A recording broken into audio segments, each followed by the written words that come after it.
Сәлеметсіздер ме, құрметті оқырман қауым. Арқалық қаласындағы облыстық номер 2 әмбебап ғылыми кітапханасының әдістеме библиографиялық бөлімі 2023 жылға берілген Арқалық қаласының атаулы күндер күнтізбесіндегі өз өлкеңді өзгеден бұрын таны айдарынан қазан айында туған мерейтой иелері жайлы шолуды сіздердің назарларыңызға ұсынамыз.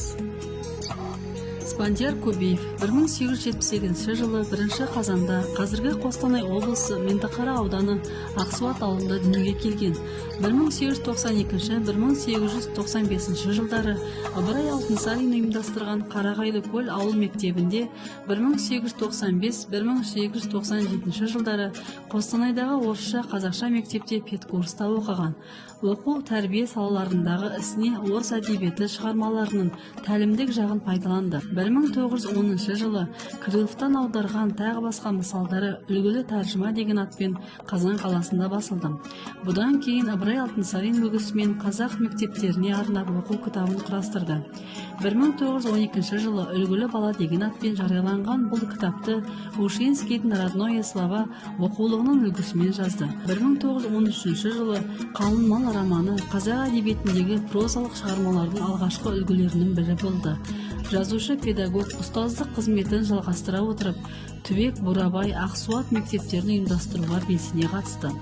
1951-1954 жылдары өз өмірі мен ұстаздық жазушылық жолы оның орындалмаған арман атты мемуарлық кітабында баяндалған.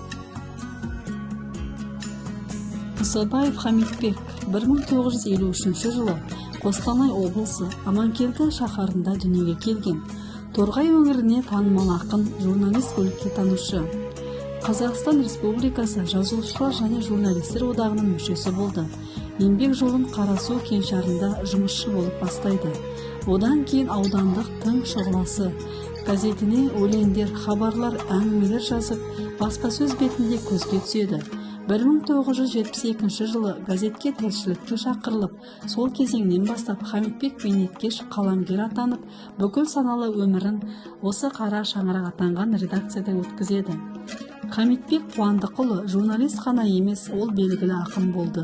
Оның шығармашылық биіктігіне Торғай топырағы, Ақжол, Ахан Шахан ізімен, Алашорда арманы, Таразы, Наркескен, Ғазиз Қажы, Аманкелді елі атты жинақтарын оқығанда көз жеткізе аламыз. 1983 жылы Алматыда өткізілген жас ақын жазушылардың республикалық жігер фестивалінде лауреат атанып, талантты ақын ретінде өзін елге танымал етті. Сол кезден бастап қаламгерлік тынысы ашылып, өлеңдері мен поэмалары республикалық әдеби басылымдарда жиі жарияланды. 2006 жылы қаламгердің шығармашылық еңбегі республикалық Елім менің фестивалінің және Қостанай меценаттар клубы қазына сыйлығының лауреаттары атақтарымен марапатталған. Торғай еліне танымал ақын, Қазақстан Республикасының мәдениет қайраткері, Қазақстанның құрметті журналисі, құрметті қажы төсбелгісінің иегері Хамитбек Қуандықұлы Мұсабаев бірнеше рет ауылдық, аудандық және облыстық кеңестердің депутаты, аудандық партия комитетінің бюро мүшесі болып қызмет атқарған. Нұрхан Ахметбек 1903 жылы Қостанай облысы Жанкелдин ауданындағы Жаркешу ауылында дүниеге келген. Ауыл молдасынан сауатын ашып, медреседе оқиды. Жастайынан жыршылдық дәстүрді бойына сіңіріп өскен ол, есейе келе домбыра тартып, айтыстарға қатысып, ән айтып көзге көріне бастайды. Оның кестелі, көркем тілі, қоңыржай дауысы, өзгеше екпіндетіп домбыра тартысы өнерді бағалайтын қауымды баурап алды. Айтыстарда Торғай өңірінің от ауызды, орақ тілді, сөзсіз ақын екендігін көрсете білді. Нұрхан Ахметбеков классикалық поэзияның шығыс үлгілерінің желісіне орайластырып бірнеше дастан шығарған.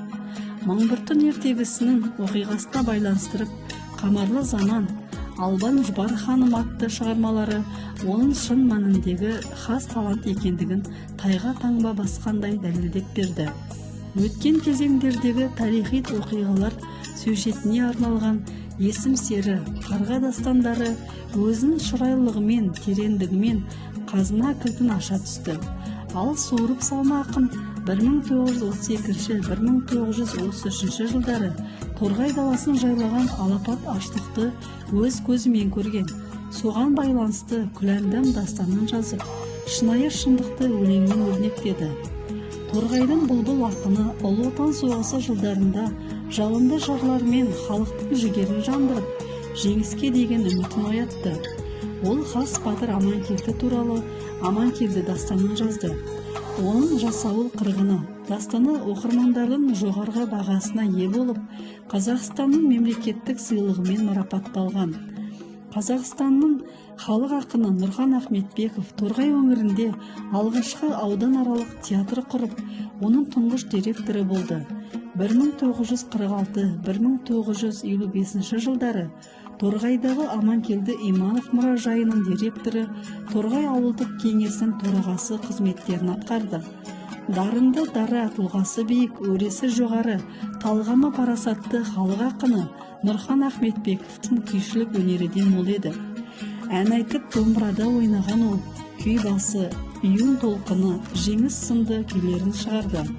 Ұлы жерлестің өзін атында бүгін Жанкелдин аудандық мәдениет үйі, орта мектеп және көше бар.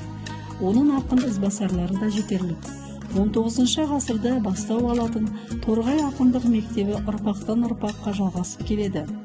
Торғай өңірінде өз заманында өрнек тартқан Ақбалды Апайтөс ақын халық ауыз әдебиетінің небір қазынасымен халқын сусындырған талант иесі, Қазақстанның халық ақыны болды.